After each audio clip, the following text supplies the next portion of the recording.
What's up, guys? Welcome to VHP Engines. Now, I want to start off by saying that yes, I know that this is not the video I promised to make tonight. Um, I am in the mood to make that, but I decided that I was more in the mood to take a shower, and I have something in that video that's going to get me dirty, so so I decided to wait till tomorrow to make that. But with that being said, this is a news video, but I have some shit to talk about here that's kind of interesting. And I want to say that I think it's super important that you guys watch this, because this is one of the few times where I'm not actually just talking about car stuff in general. I'm actually addressing you guys, the subscribers. This is me talking to the audience directly about shit that's going on, or shit that you may want to know, updates, a little behind the scenes stuff. Alright, so first off, I did say I was going to give an update in the next upload about the whole shirt and sticker thing. There's been a little bit of an increase of people asking again, so I want to give an update on what's going on there. First off, the guy I work with right now, the shirt sticker guy, he takes a really long time. There was a guy who recently bought shirts from me again, I think maybe 3 or 4 weeks ago, and he just now got the stuff in the mail, so it takes a really long time. That and the vinyl this guy is using is relatively thin, so after like 2 washes, it already starts to look shitty. It doesn't break up real bad or anything, but it starts to look shitty. And I don't want to sell anything to you guys that's not, decent, that's going to hold up. Alright, but my problem is, if it's vinyl, to make it stronger and put a thicker vinyl on it, then that vinyl will last, but it wrinkles up and makes kind of like permanent creases in it that doesn't look really that great. So I'm working on a solution, and that is my wife, who finally got a job in her field in this fucking place. Her boss is saying that she's been willing to do shirts there, including screen printing. Now, the screen prints, the shit that's actually, like part of the material, is not just a sticker that you iron on. Generally speaking, the screen printing is more desirable because it stands up better over a long period of time. So I'm hoping also too that she'll get like an employee discount and it won't be so expensive. But that remains to be seen. I'm still waiting for quotes. Also, I might do like a double thing, like screen print will be one price, vinyl will be another. That remains to be seen. Also, she may be doing stickers for me. But in the meantime, stickers is easy enough where I think that if I go to my shirt guy, I might be able to get like a 24-hour turnaround. Some of you guys have been asking, and it's a lot cheaper for me to ship and to have made. So I think what I'm going to do is I'm going to sell them 2 for $10, and that'll be, 2 for $10. 2 mainly just in case you fuck up the first one, you'll have a backup. So I'm going to go to the shirt guy tomorrow, because I have a 4-day weekend now, because I have one of my cousins graduating. So I'm going to go tomorrow afternoon before I have to go to the graduation ceremony, see how long it'll take him to get stickers. And if he does, I'll have a batch made and sell them to you guys. All right. So, secondly, I want to talk about here is the live stream. I would consider the live streams a success for a couple reasons. One, people showed up and spoke. We had a conversation.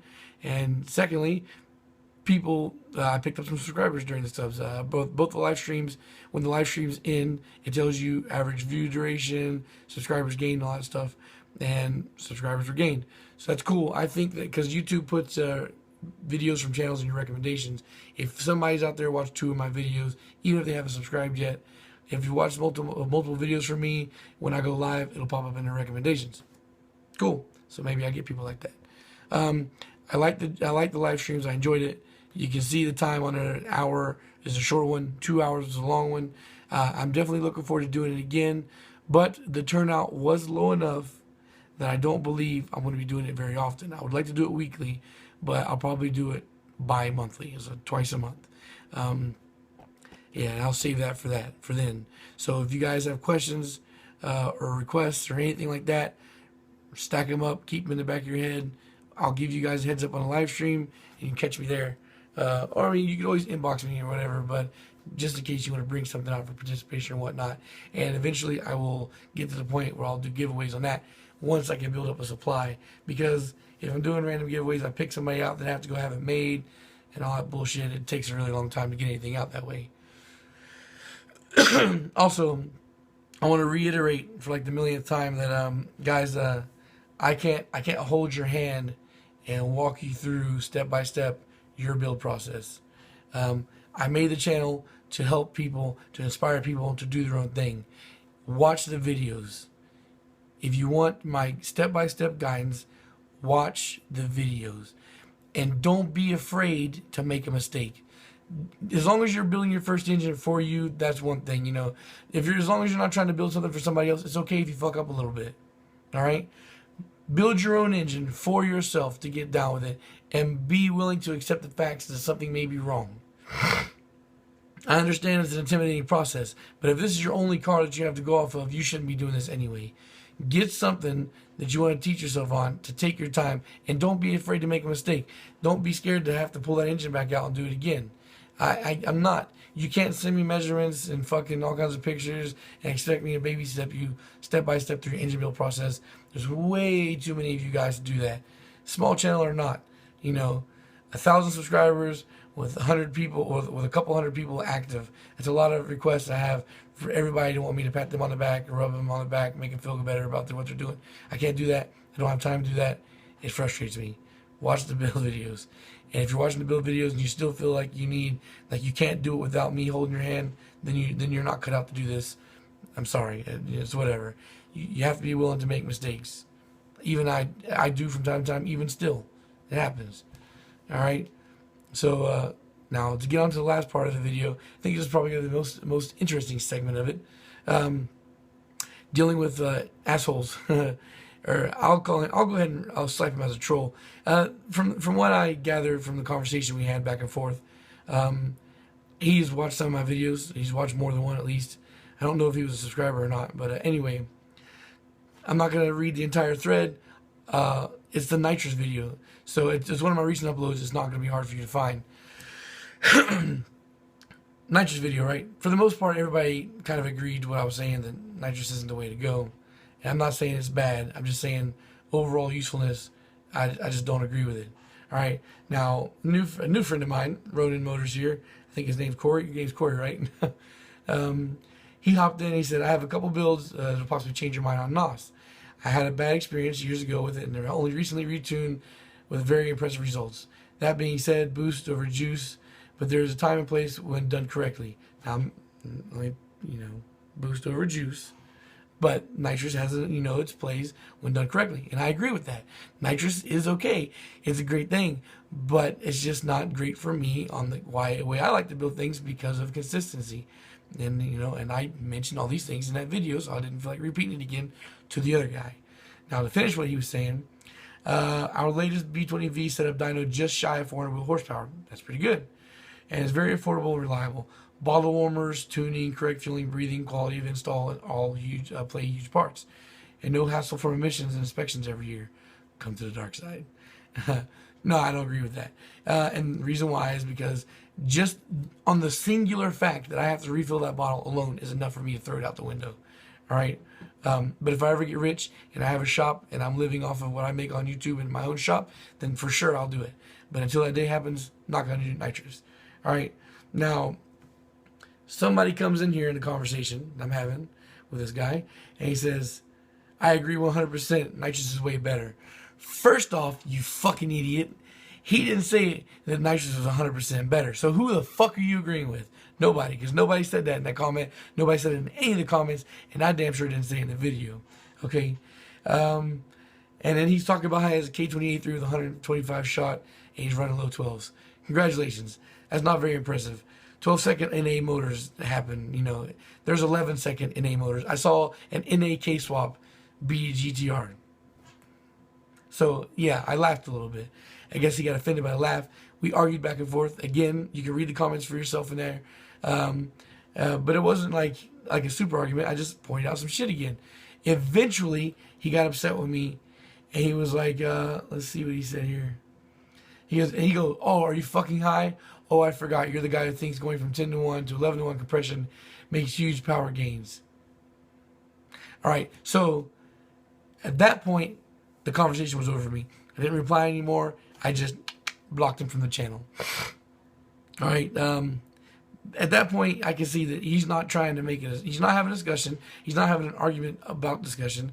He's just saying you're fucking stupid because he's frustrated that he can't say anything more to what I already added. Now, I never said that 10 to 1 to 11 to 1 is a huge compression bump, or you make huge gains. If you take a stock B18 block, or you take a stock B20V block, you put a stock B16 or a stock GSR head on that.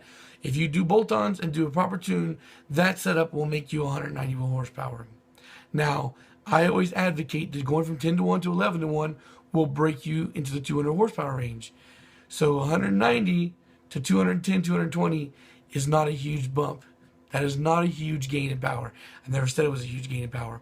But when you're talking NA on a B series, and you talk about NA Honda in general, 210 horsepower, 220 horsepower NA is pretty fucking good outside of the K series.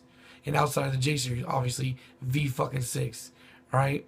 So that's just, not paying attention and blowing what I've said out of fucking proportion. And, yeah, okay, so that's pretty much all I want to talk about there. Just the fact that, guys, and I said this on the live stream, you can come in and disagree with me. We can have disagreements and viewpoints. All right, I'm not going to get upset. I'm not going to get offended about it. I may say some shit to make you fucking get pissed off. But even in the end, I'm not really deliberately trying to make you angry. I will be just pointing out facts. And usually I'm reiterating shit I've already said in the fucking video that you or whoever else is commenting on. But just know, if you have any kind of stock in what I'm doing here, if you get to that point where you're just talking shit and saying, fuck you, that, and fuck this, usually you look like a fucking idiot. And you're just going to get blocked here. I'm open to have dialogue with all of you guys, as long as you're not trying to have me hold your hand for instructional purposes on the side, and you're not going down to just straight up insults like that, because I don't have time for that shit, or patience. Also, guys, another thing I said in the last stream I mentioned is that I do all the time say the channel is small, and it is small. If you talk about YouTube, by YouTube means 1,000 subs really isn't shit. 1,000 subs is right when you're getting started. And my super peak that I had once I hit 1,000 is already starting to decline. I went 100 subs in a week, and now I'm struggling to get 100 subs this week. And I'm finishing out the week tomorrow, and I probably won't even hit 1,200 yet. So that sucks. But anyway, I'm not tripping on that.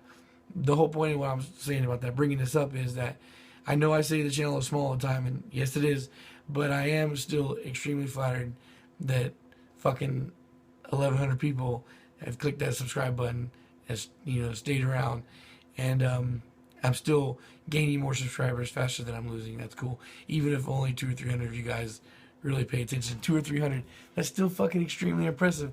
That's like going out on stage somewhere and there's 200 or 300 fucking people in that crowd watching what the fuck I'm doing and talking about, or listening to what the fuck I'm talking about. That's pretty fucking amazing, and I appreciate every one of you guys, especially all you guys that are like really verbal on here, always give props, and I'm not saying, please kiss my ass or anything to make me feel good. I'm not a fucking emo girl or anything.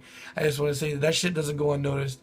I read all the fucking comments, and I really appreciate all you guys, interaction, all that shit.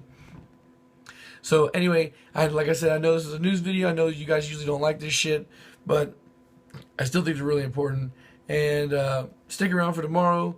Sometime in the afternoon, I will have the B18 rods in the D16 block discussion, and maybe a follow-up with that. Or I might just take both those ideas I had and mash them together. Gonna find out. So stay tuned. Stick around for tomorrow. And peace, guys. Have a good late morning.